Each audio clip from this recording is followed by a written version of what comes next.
લાંછનપુરા પાસે મહીસાગર નદીમાં વડોદરાનું 20 વર્ષીય યુવાન નાવા પડતા ડૂબી જતા મોતને ભેટ્યો છે ત્યારે ફાયર બ્રિગેડ દ્વારા યુવાનના મૃતદેહને બહાર કાઢવામાં આવ્યો છે। હાલ શહેર જિલ્લામાં ગરમી પડી રહી છે ત્યારે કેટલાક લોકો કુદરતી સૌંદર્યના ખોળામાં ઠંડક મેળવવા માટે જતા હોય છે। તો વડોદરા શહેર નજીક આવેલ લાંછનપુરા ખાતે આવેલી મહીસાગર નદીના કિનારે વડોદરાના 20 વર્ષીય એક યુવાન નદી કિનારે પહોંચ્યો હતો, જ્યાં તે નદીમાં નહાવા ઉતરતા પાણીમાં તણાઈ ગયો હતો। પાણીના વહેણને કારણે તે ડૂબી ગયો હતો અને મોતને ભેટ્યો હતો।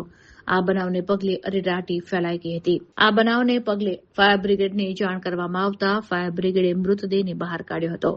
ત્યારબાદ તેના મૃતદેહને સાવલી ખાતે આવેલ જમનોત્રી હોસ્પિટલ ખાતે ખસેડવામાં આવ્યો હતો।